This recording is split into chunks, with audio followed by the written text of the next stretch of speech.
The following program, Live and Learn, is made possible by Aging Partners. Find out more on their website. Hi everybody, I'm Kim Hachia. Welcome to Live and Learn. Today we're at Pioneers Park. We're in the Nature Center area. We're going to be talking to Andrea Foss, who's the director, and we'll be talking about the Nature Center, so stay tuned. Hello, today I'll be talking with Dr. Amy Hansen to discuss the non-financial aspects of retirement and how to get yourself ready for this new purpose in life. Hi everyone, I'm Julie Masters and welcome to Live and Learn. I am pleased to introduce Chancellor Joanne Lee, the 16th Chancellor of the University of Nebraska at Omaha. She has served as UNO's Chancellor for the past 2 years. Stay tuned.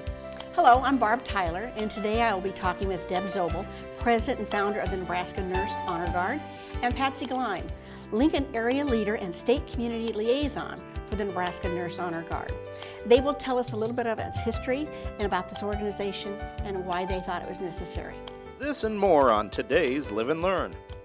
Hi everybody, welcome to Live and Learn. I'm Kim Hachia, and as you can tell today we are not in the studio, we are in the Pioneers Park Nature Center, and I'm here with my guest Andrea Foss, and we are going to be talking about the Nature Center. I do want to say thank you to LNK TV and Aging Partners for producing this show and allowing us to be out in this wonderful place. So Andrea, welcome to the show. Thank you for having me. This is great. Thanks. So you and I talked earlier about how Pioneers Park Nature Center is a place, not a building. Yes. So why don't you explain that concept and what it Sure. is?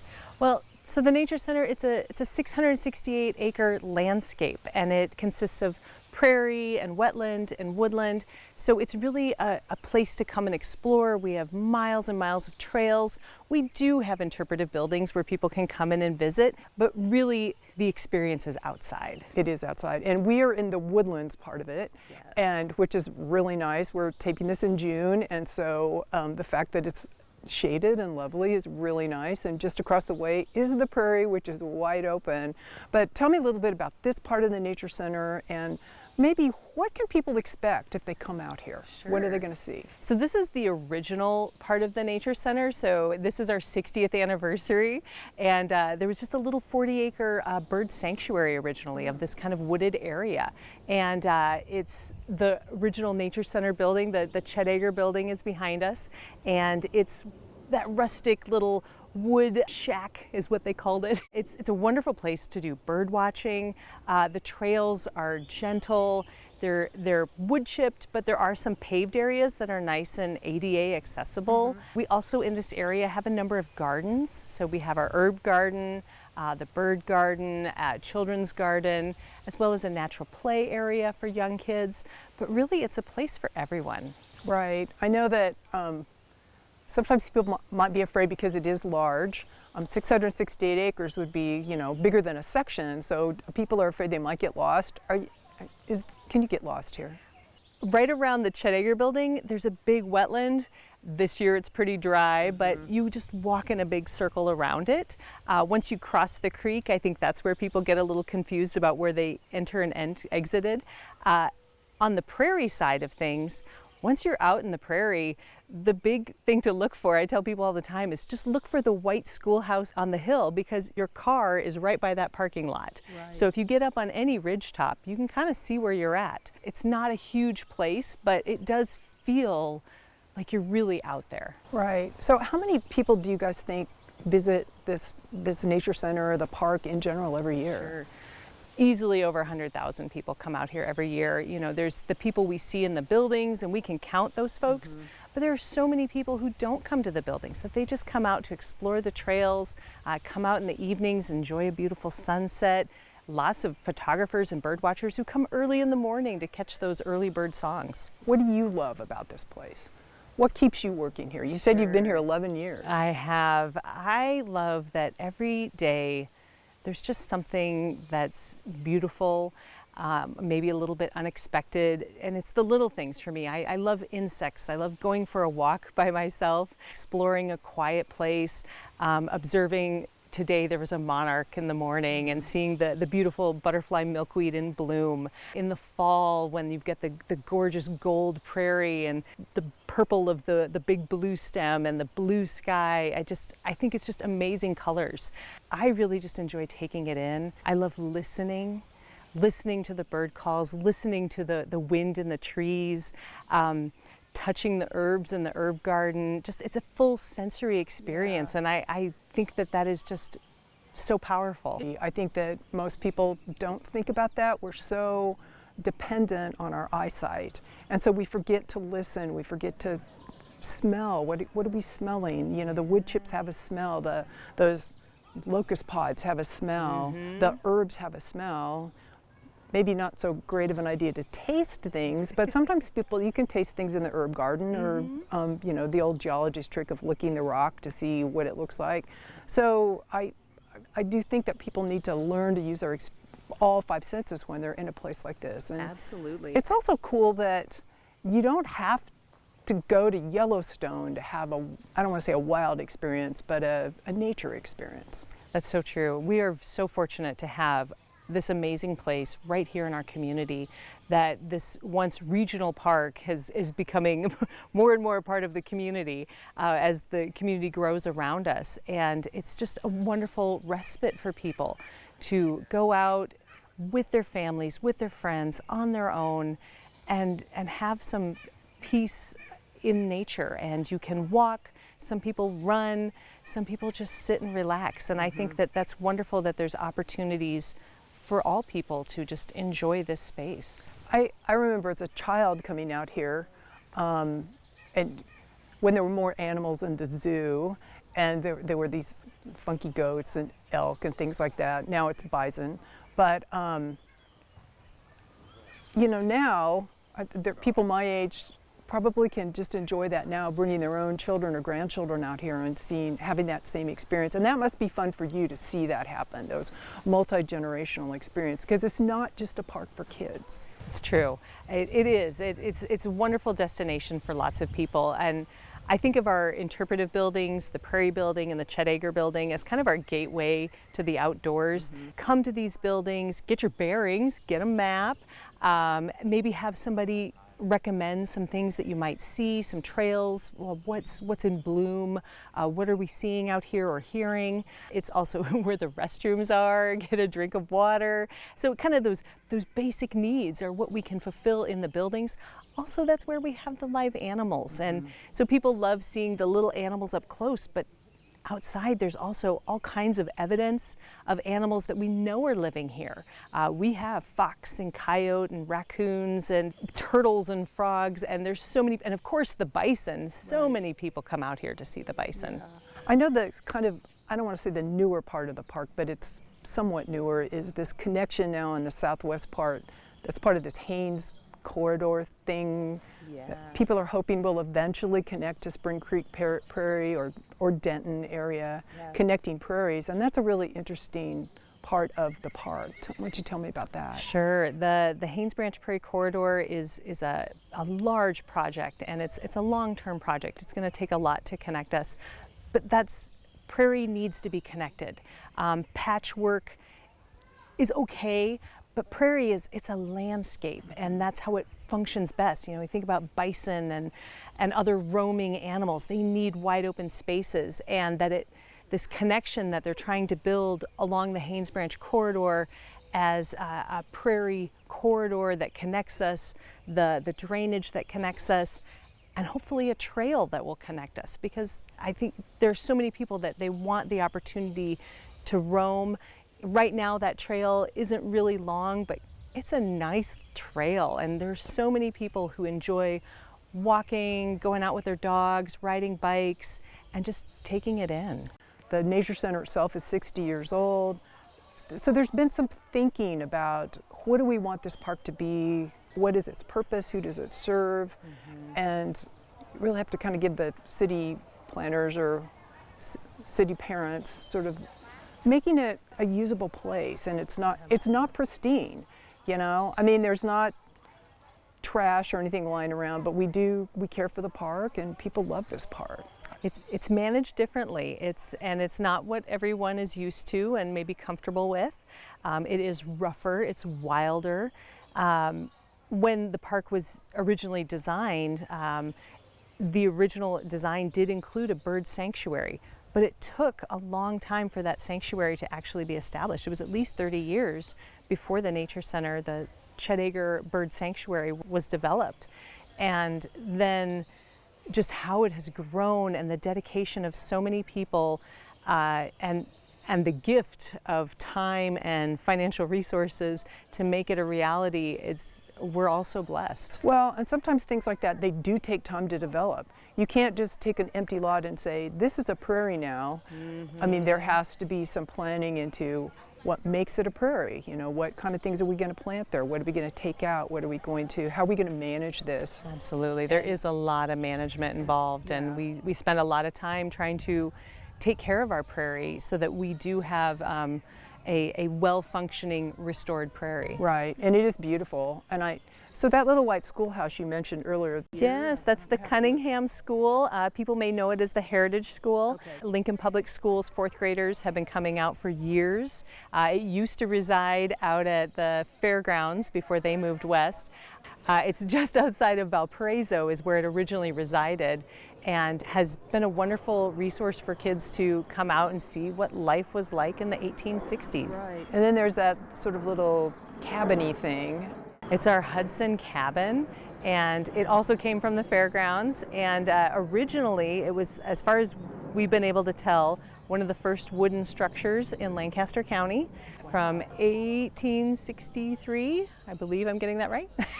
Wow, that predates the city of Lincoln. Yes, it was, and it was actually found inside a house.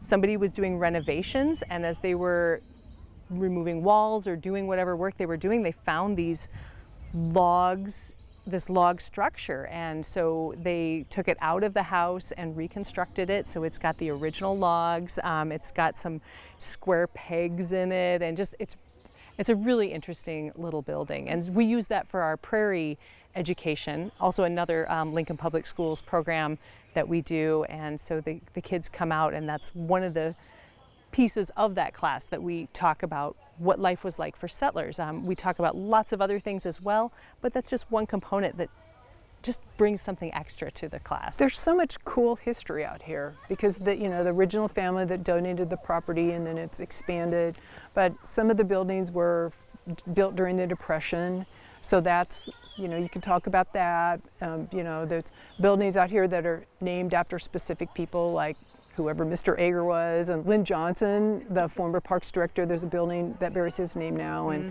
and so even if you don't really care about the nature, the history part of it is also very interesting and very. It's a really interesting park, and it's got some amazing vistas. The intentionality of the development of the park, and when you're up by that bison statue and you can look east and see the Capitol, just the planning and the forethought that went into this place is really pretty amazing, and it's wonderful what people have done for it. Yeah, I think you have the best job in Lincoln. I'm pretty lucky. Yeah, you are pretty lucky. It's pretty fortunate, and today here we are, and there's kids here because there's camps going on, but when I was driving in, I saw people that were running. I saw a woman that was training a dog. There's just clearly. The park is heavily used, which probably is a little bit concerning.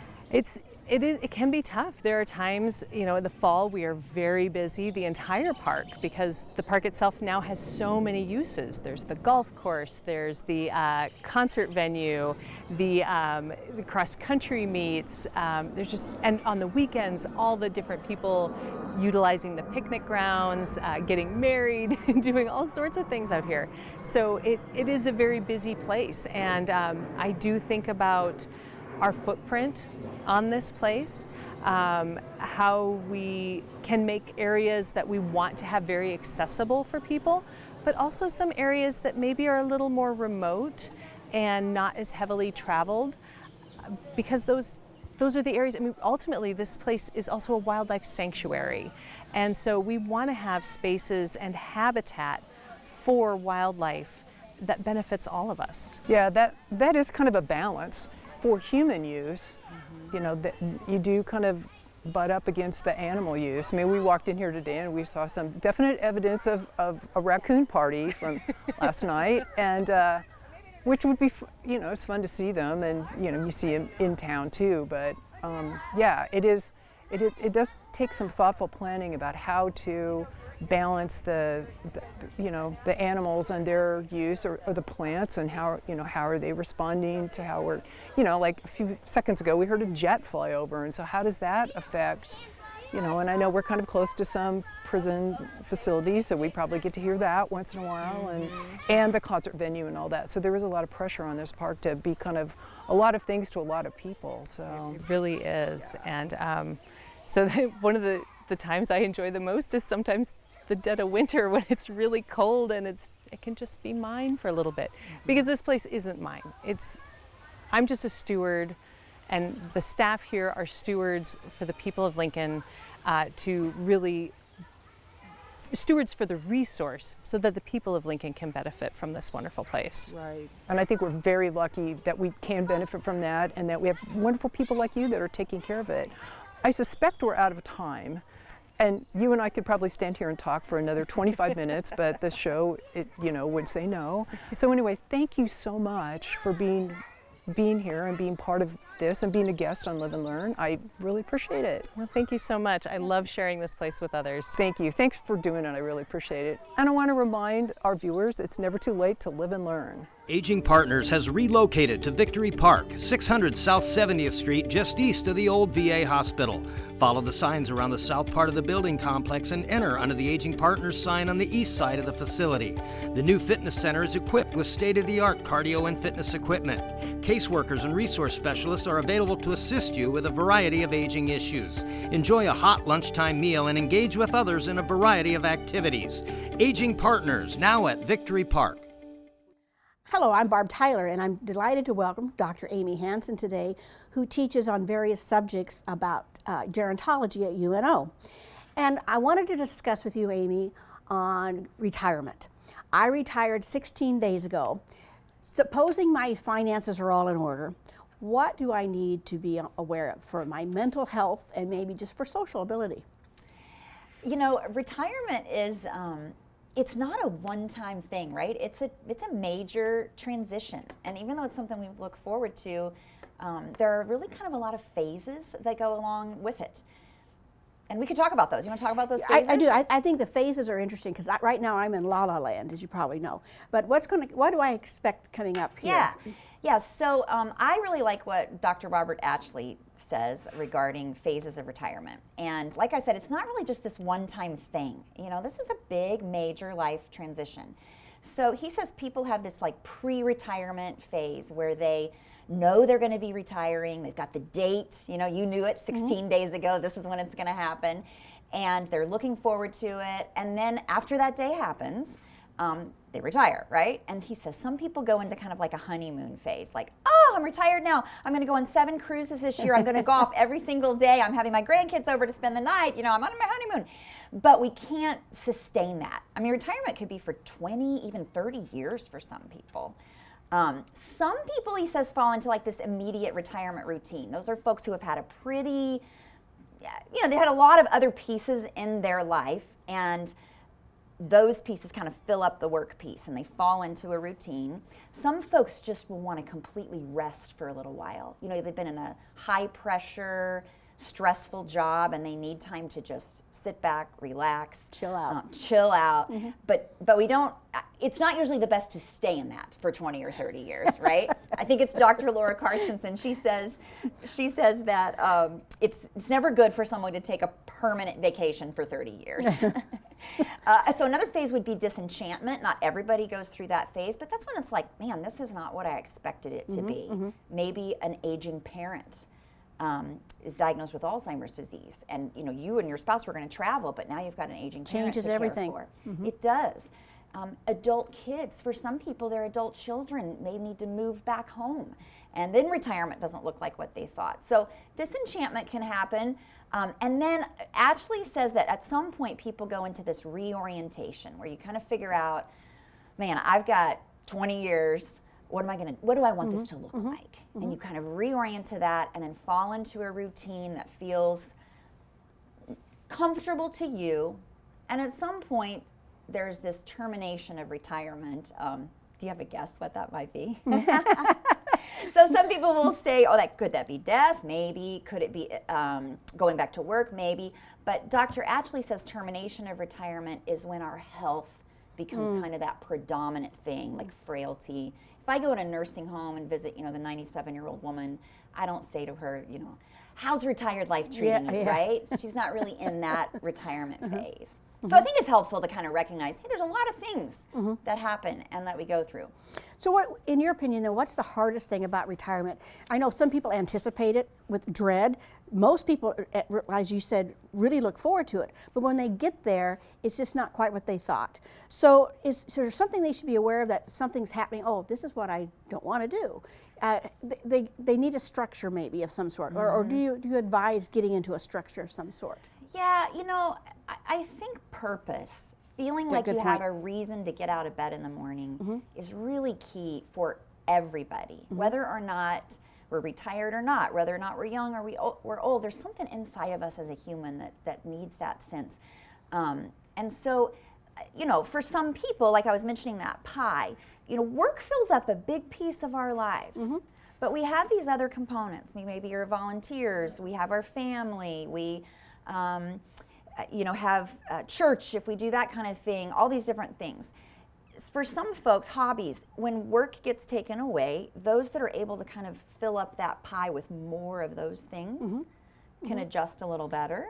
But I think structure is important. Trying new things, things you've always wanted to do but you haven't had time to do, put that as a part of your life. And retirement doesn't look like it did 30 years ago for a lot of people. You and I were talking earlier about ageism, how that can, what people think a 70-year-old person should be. No one's been 70 before in that person's life, so they can't say, or what the negative stereotypes about a retired person, they can only do X, Y, and Z. So that plays into it a little bit. Absolutely. In fact, I think that's probably one of the biggest pitfalls and things to watch out for, is what you believe about aging and retirement. There is more research today showing that how we age and even our health can be affected by what our attitude is about aging. So those stereotypes like, oh, I'm going to lose my memory because I'm older. Well, in the absence of disease, if you don't have Alzheimer's disease or a stroke hasn't affected you, we can retain our memory. We can still learn new things. People think, oh, I'm older, I can't learn something new, can't teach an old dog new tricks. Not true. Our brain can make new connections. And if we retire and believe like, oh, well, time for me to just sit back and I can't really do that anymore, then those negative beliefs will actually have a physical effect on us, right? So besides retirement for the person, it also affects anybody else in the household. I know you're not a marriage counselor, but I can imagine that a lot of retirees are really spending more time with the person in the house, whether they're married, kids, whatever the case may be. And that relationship, that person was probably only what they were known by what they did.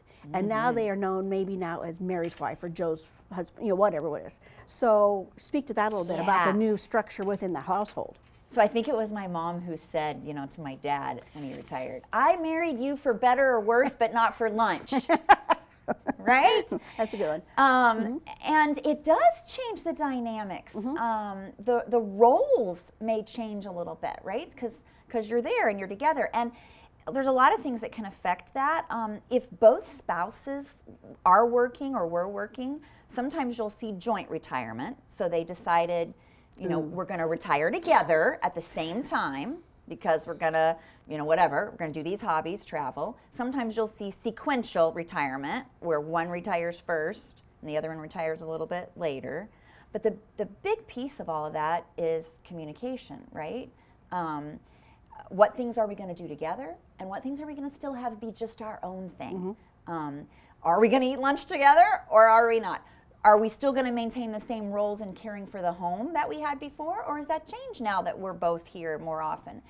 So yes, the dynamic of the relationship can change, and like most things, that requires communication. And I would think too that I think it would be very important to keep your sense of self, because it's important to your own mental well-being. You just can't become that person, even though you're a team married couple. you still have to have that sense. They were attracted to you for a reason, maybe because you were individual, maybe because you were a strong person, but now they don't want to see a retiring thing depending on somebody all the time. Yeah. I would imagine that would be a little tough. Yeah. Yeah, and I think, you know, health plays into this, right? I mean, if one spouse is needing to provide more health or care for one, that can affect that as well. But yeah, you want to keep some of those things that were your interests and then find what those things are you're going to do together now. So that if they, so you mentioned have a purpose in life, which Yeah. I really strongly agree with. So there's things I want to do in my mind. So, but if somebody doesn't have that, they're struggling to find what they want to do. I know you can go back to things you did maybe before you were married, or before you retired, but that could have been 40, 50 years ago for some people. How can they find some guidance in finding that sense of purpose again? Yeah. You know, I like to ask people the question, if you could do anything now and time wasn't an issue and money wasn't an issue, what would you do? To try to kind of get at what is it down inside there that I've always liked and I've wanted to do that I could be a part of. Taking a class on something that you've been interested in but never gotten to do before. Trying something, right? I mean, there's all kinds of different volunteer opportunities. You don't have to necessarily plug into them forever. You can just say, hey, is there something I could help you with today? And find out if that's a niche, right? If that's a place that you could connect or it would resonate with something inside of you. And I imagine if you were with a company or in a work situation, that company or work situation probably supported a cause, whether it be the blood bank or domestic pups or whatever the case may be. And maybe that would be a good starting point for them to kind of reach out and say, you know, I really like doing that, and maybe I should explore that and maybe work through them a little bit. Would that be a way? Yeah, and you know, I think that sometimes we narrow our view of what somebody can do as a retiree. It's one of my pet peeves. Like we'll say, well, you know, you could come in and fold the mailer we're going to send, or you could make coffee. But you know, these are folks who have led companies and taught in schools, and so you know, I kind of say, hey, sky's the limit on this. One of the things we know is that baby boomer men especially want to know, how can I use my work skills now in some kind of volunteer role that'll make a difference in my community. Into another thing. And my dad, when he retired, you know, he said, well, I'm going to help out with Habitat for Humanity. And he thought that was going to be like painting a house. But they found out, you know, oh man, he was an accountant. He managed people. And their local Habitat chapter needed someone to do those finances. So that can be a place. And then some people, they don't want to do any volunteer job that was like what their work was. And that's okay too. And that's okay. That's okay. Yeah. Okay too. I always think it'd be nice to stretch and find out what new talents you had that maybe you couldn't use before. So planning, it sounds like a big thing. Kind of reaching within yourself to find what is your passion. And then seeing what other people are doing, maybe getting involved that way. Yeah, you can volunteer with others, right? You can find ways to connect by seeing what somebody else is doing and joining in with them. So this key to happy retirement, self-fulfilling, it's like a lot of things go hand in hand. But you did a little research, I see, on the MacArthur Foundation. You said that they did a study on successful aging, what that looked like? So I think some of the keys to successful aging are the same keys to us having a successful retirement. And the MacArthur Foundation years ago did study what are those keys to successful aging, and like we'd expect, you know, physically staying fit is important, keeping our minds active. But their third component was being engaged with life. And that teased apart to two things: having relationships with other people and doing something productive in some sense of that word. So having a reason to get out of bed in the morning. And for some of those people, it simply meant that their neighbor was counting on them to water their plants.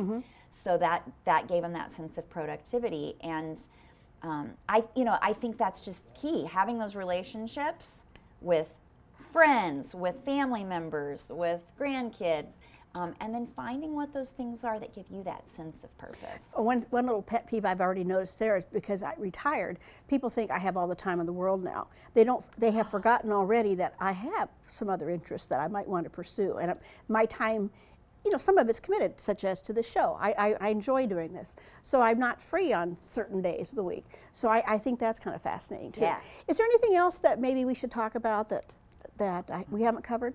You know, I'll comment on that for a minute. People do think retirees, oh, you've got all this time now. You have discretionary time, Better a word. choice on how to spend it. But I talk to retirees and they'll be like, I'm busier now than when I was working. And that's a benefit, right? That you have the choice in how to spend your time. Amy, thank you so much for coming in today to talk about all these different aspects of retirement. Thank you for having me. It was great to be here. And thank you so much for tuning in today. Remember, it's never too late to live and learn. Aging Partners has relocated to Victory Park, 600 South 70th Street, just east of the old VA hospital.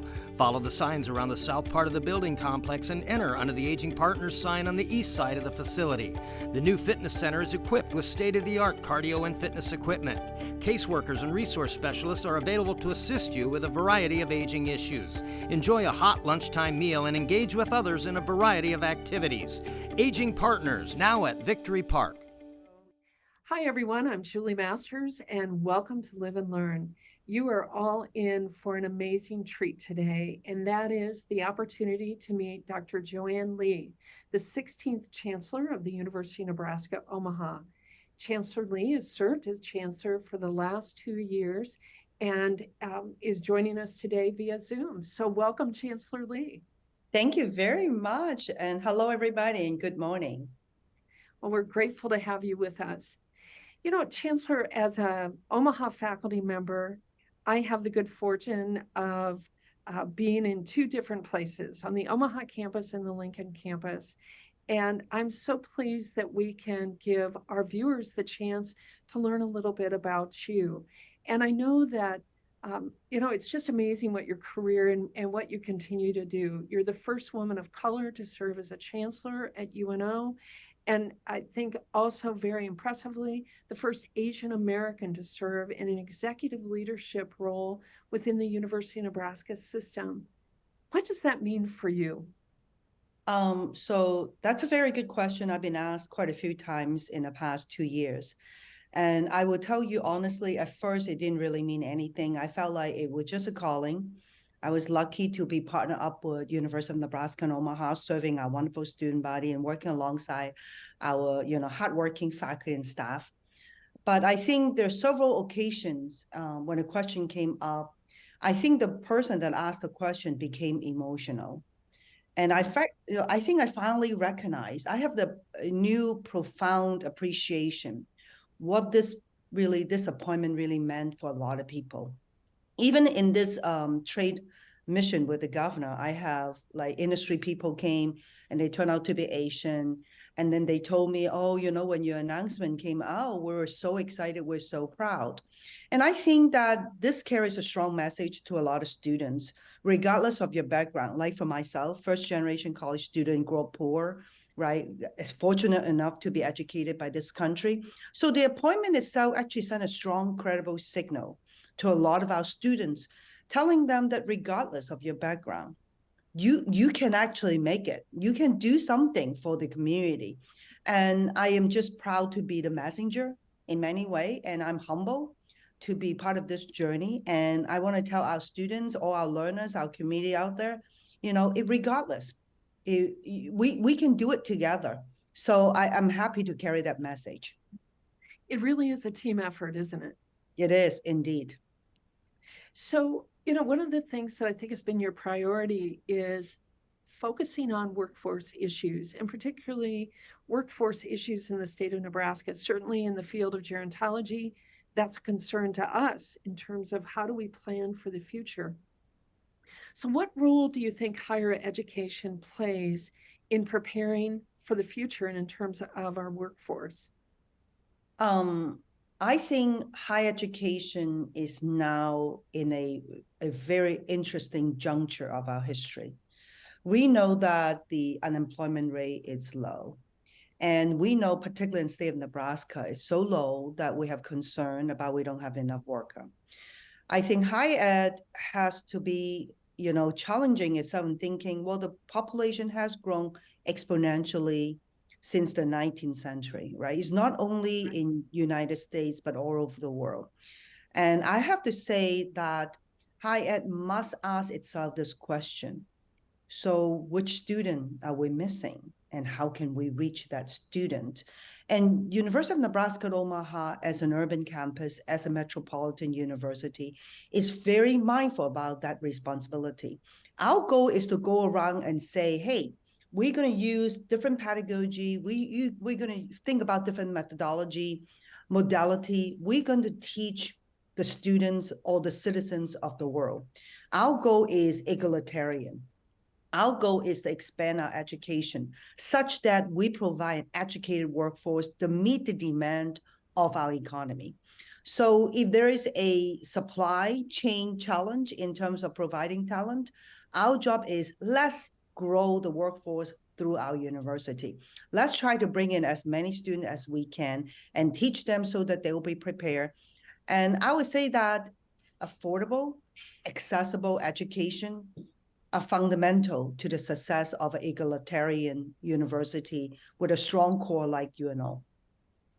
I think it's interesting, and this is an observation I've had of you from the first time I heard you present. Your focus really is about the student. 100%. It really comes down to the student. And when that's your priority, things tend to fall into place, particularly in higher education, I would think. And I think one of the most important tasks is, in order to do anything right, one of the things that we need to focus on is truly understand, right? How do you make sure that you understand your student, your learner, make sure they're going to be successful before we get the chance to even talk about workforce development. So student success is the first and foremost goal of any university. And I always say that, right? The most important constituency is student.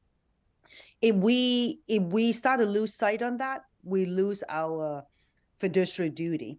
And I think student success is first and foremost the number one thing that we need to focus on.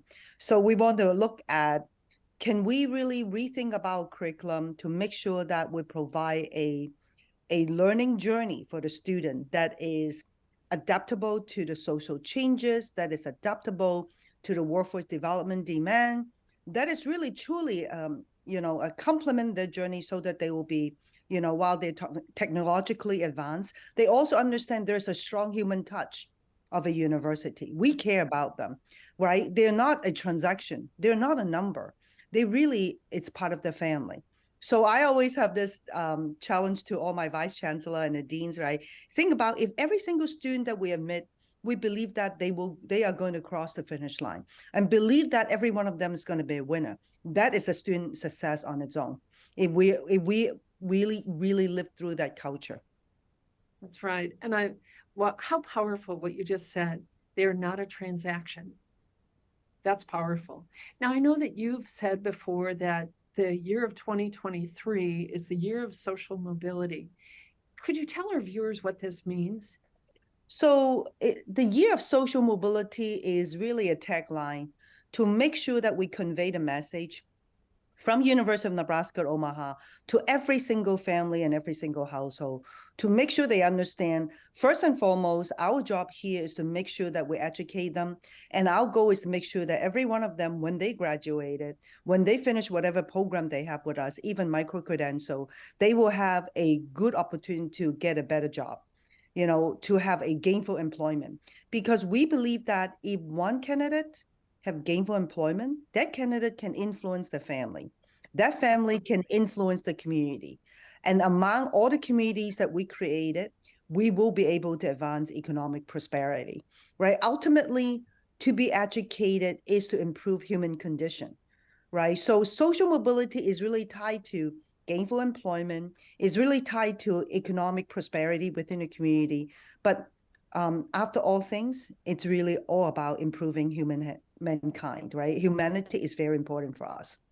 Absolutely. Earlier you mentioned that you were a first generation student, and how does that, Chancellor, how does that feed your passion for the students that you lead at UNO? Well, first and foremost, we're very proud, right? Just think about last fall, 22, our incoming first-time class is 40% identify themselves as first-generation college student. Why this is important? For me personally, of course, I'm a first generation college student. I often ask myself, right, if I never get a chance to be educated, what will be my life could, turn out? That's number one. Number two is I always believe talent is equally distributed, but not opportunities. And I have said it many times, I'm so fortunate because one of the drawing point, one of the exciting thing about University of Nebraska at Omaha is we serve a lot of first generation college students, and our goal is to let's seek out those opportunities for those students. Otherwise, they won't have it.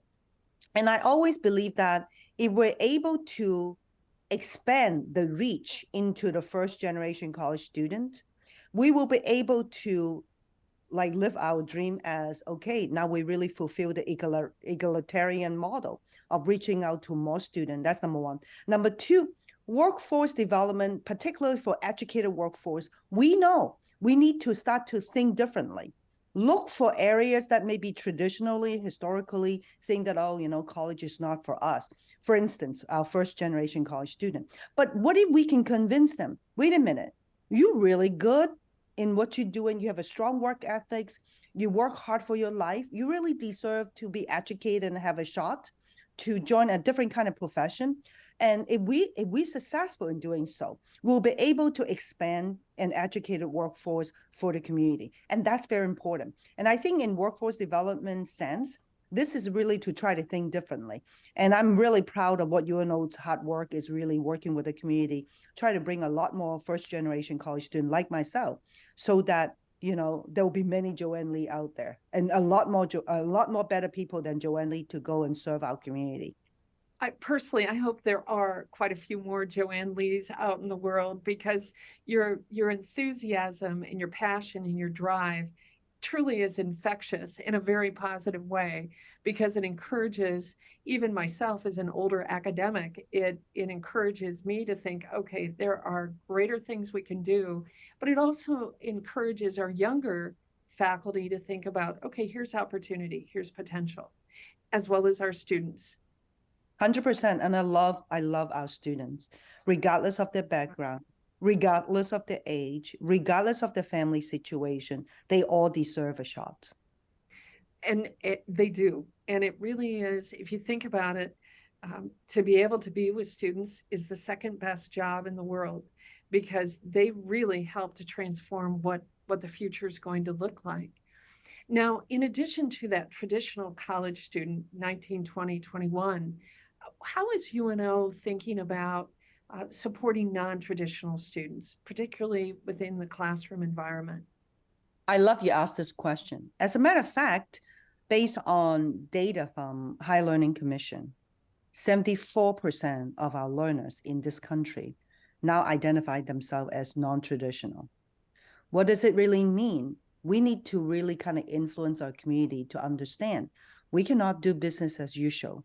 If 74% of the learners identify themselves as non-traditional, we need to start to think about how to accommodate and design our learning pedagogy to accommodate, those non-traditional students. Now, I think by convention, most people will imagine, a college student, 18 years old, coming in, take 4 classes, maybe participate in some activities and join some club. This is no longer true. And honestly, non-traditional students brings a whole new world to a traditional student in the classroom. And so, for instance, I always say that, right? Our advisor, they will no longer think that any student come in and make the assumption, oh, you're going to be 18 years old, you don't know what you're doing, let me show you how to do it. Our advisors don't think that way. Our advisors are open-minded. When they walk in and say, hey, you may be 35 years old, you already have 3 kids at home, you just want to finish your undergraduate degree, we're going to show our student, we will talk to you like a distinctive individual. We will think of you and guide you through. We are in a partnership. It's not like I'm going to tell you what to do. We are going to exchange like a partnership. So I would say that, at least for the past 2 years, has transformed itself, and believing that, wait a minute, when you really come to workforce development, you have to be really understanding your audience. If your audience by majority is a non-traditional student, let's start to think about the way we do business. So I would say that I love UNO been continuing to challenge itself and not afraid of asking questions, like what you said.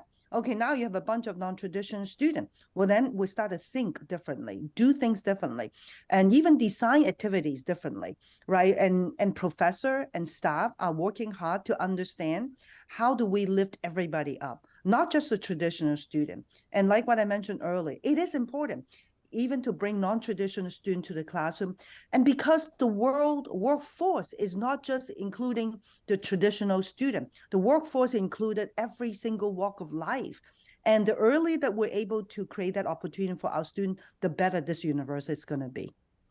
Well, and certainly as a gerontologist, the more that we can include people who have had lived experiences in the conversation, the better we all are in the long run. So I think you're spot on. Let me ask you a question. So as a chancellor of programs that have a presence not only in Omaha, but in Lincoln, in some cases Kearney, I'm thinking about the School of Criminology and Criminal Justice, the School of Social Work and so forth, and of course the Department of Gerontology. How is our presence beneficial to students and their families across the state? Wonderful question.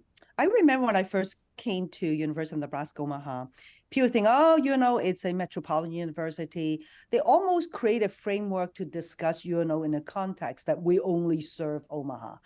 Okay, granted, our name has Omaha in there, but University of Nebraska, Omaha is an urban campus for the University of Nebraska system. But that being said, our vision is a lot bigger than just Omaha. And I would say that, right, I started early on in this conversation. Our goal is to educate citizens of the world. It means that through technology, through pedagogy, through delivery modality, our vision is to go beyond the city of Omaha. We want to serve the state of Nebraska. We want to reach out to West Side of Nebraska. We want to reach out to Lincoln. We want to reach out to Kearney. We want to reach out to Vietnam. We want to reach out to the world. And that is important to us, right? As an urban campus, our goal is let us reach out to the world so that we can actually instill in the world what we're really striving to do every day. So I don't want people to think that, oh, this is an urban campus, we're constrained to just to serve urban students. That is absolutely not true, because our urban student will benefit from rural student, will benefit from international student. So thank you for bringing up this question. I think it's a very important question to answer. Absolutely. Well, Chancellor Lee, I just, again, am so grateful to have had the opportunity to spend a little time with you, to introduce you to our viewers here in the Lincoln area, but also those that will be able to see this on YouTube and other places. And again, thank you so much for your kindness. Thank you, Julie. I really appreciate the time. And thank you to all the listeners for allowing us to talk a little bit about UNO. Very good. Well, to our viewers, remember, it's never too late to live and learn. Aging Partners has relocated to Victory Park, 600 South 70th Street, just east of the old VA hospital. Follow the signs around the south part of the building complex and enter under the Aging Partners sign on the east side of the facility. The new fitness center is equipped with state-of-the-art cardio and fitness equipment. Caseworkers and resource specialists are available to assist you with a variety of aging issues. Enjoy a hot lunchtime meal and engage with others in a variety of activities. Aging Partners, now at Victory Park. Hello, I'm Barb Tyler, and today I will be talking with Deb Zobel, who is the president and founder of the Nebraska Nurses Honor Guard, and with Patsy Gleim, who is the Lincoln area leader and state community liaison for the Nebraska Nurse Honor Guard. They will tell us about this unique organization and a little of its history. Deb, can you tell me a little of the history surrounding the Guard, how it came to be, as well as what the Guard is made up of? Of course. The Nebraska Nurse Honor Guard was founded in November of 2019. I had read about other honor guards across the nation, and I just developed a passion to bring this to Nebraska so we could honor Nebraska nurses. The Nebraska Nurse Honor Guard is made up of active and retired nurses who have dedicated their life to the service of nursing. And what we do is we honor nurses at the time of their death, as well as perform living tributes for any nurse age 90 or above, or any nurse on hospice. We currently have 176 dedicated volunteers across the state, And we do plan on adding another approximately 40 by the end of this year. I want to go back. You said living tributes. What is that? So when we do a living tribute, we contact either the nurse or their family. Sometimes we are referred by a hospice worker. And we go in and we celebrate the nurse's life while they're still alive. That's great. We take them a big bouquet of flowers. We do a tribute, and we let them tell us about their nursing career, and it's just so rewarding, and we get a lot out of it, and so don't they. That'd be neat to record that at some point, have it almost a living history, a living will, you know, they call it like that. So that'd be kind of neat. Patsy, can you explain the mission of honoring these nurses across the state and how many units there are? Sure. Well, you know, everyone's been touched by a nurse at some point in their life, and so we believe it's our duty to honor those heroes and to leave a lasting legacy for their nursing careers. And as Deb said, we do go to memorial services, have a living tribute. We also have an honor wall. And the Nurse Honor Wall is on our website, nebraskanursehonorguard.org. And it's a way to provide a living legacy of that nurse that we've honored. And so we will put them on our website, as well as family members, anyone from the community, a friend can also go to our website and add a nurse to the honor wall. We currently have 7 areas throughout the state of Nebraska, and we're able to provide ceremonies for any nurse in Nebraska that requests a ceremony. If we're not able to attend in person, then we will provide a personalized video tribute and send that to a family member. So we're able to touch any nurse that or a family that requests. So when you go out, how many in general will go out to serve as an honor guard? Typically, we like to have at least 4. Sometimes we'll have 4, sometimes we'll have 6, sometimes we'll have 12. It depends on the community, depends on the time of day. Again, we're all volunteers.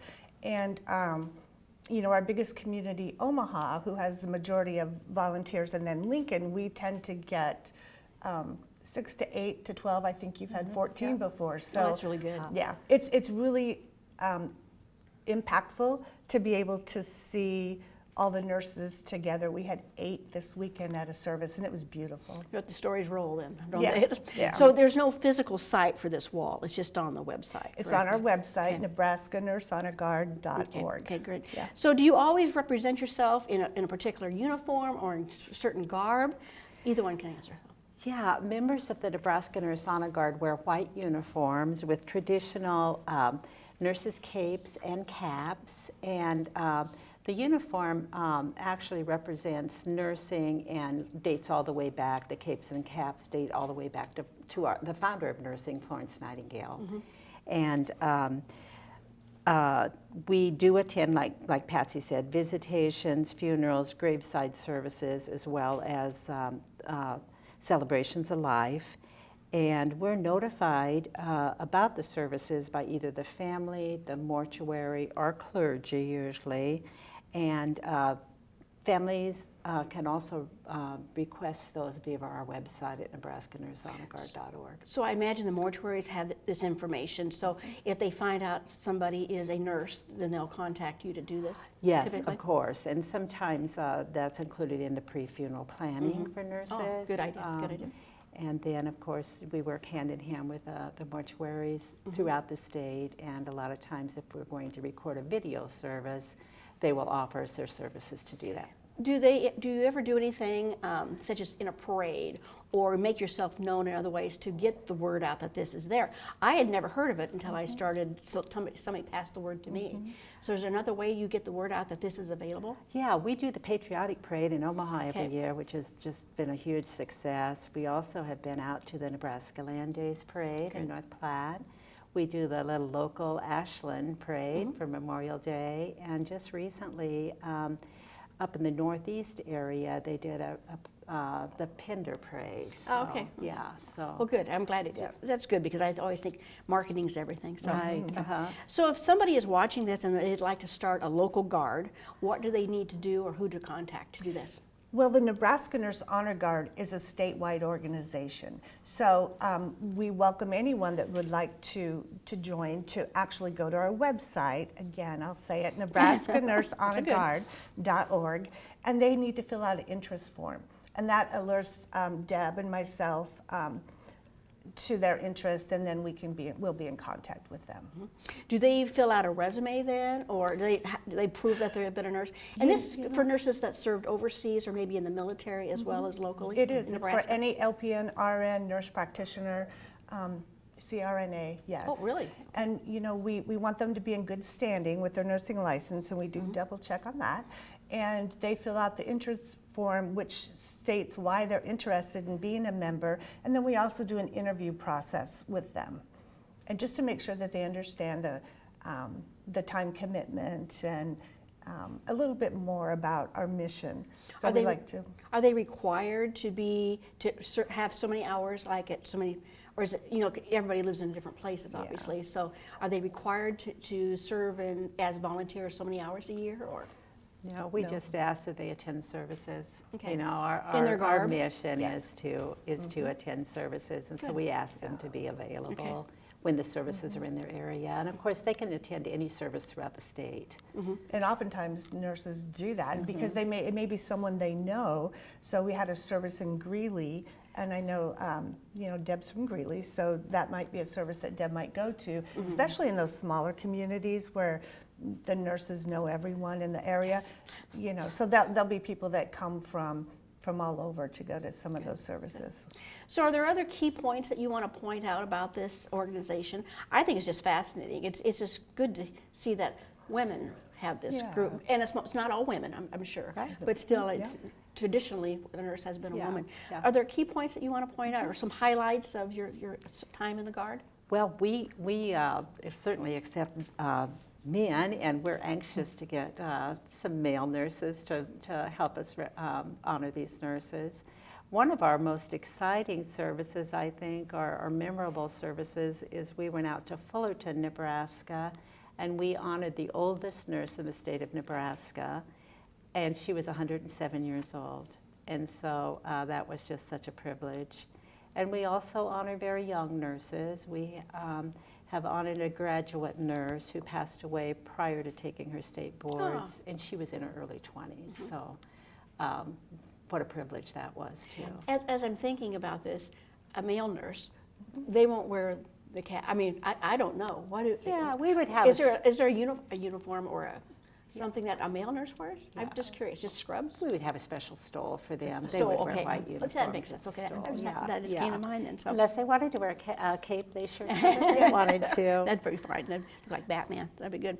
So, so again, we want to have them contact your website if they have information about it. What else can we learn about it then? You know, I think one of the things, and Deb might have mentioned it, we've done almost 400 services since 2019 when Deb started this, which is amazing. And we have honored some male nurses, so it's not just female nurses, and that's been very impactful as well. We've also honored a lot of veteran nurses, and we have been to both national cemeteries, both Fort McPherson and the Omaha National Cemetery. And that is just a real special tribute to be able to not only honor their nursing career, but their military career as well. So as mortuaries, I will assume that's the main thing outside of families, contact you. There's enough of you as volunteers that you can split up and attend most of these services. Yeah, and sometimes we've had dual services. I mean, you know, more than one service at the same time, or sometimes we've had as many as 4 and 5 across the state in the same day or the same time. And yeah, because we have such dedicated volunteers, it's just always, we'll make it happen. We do everything we can to make it happen. Patsy and Deb, thank you again so much for taking time to come in so I could learn about this organization, which was new to me. And thank you all today for tuning in on Topics of Interest for Seniors. It's never too late to live and learn.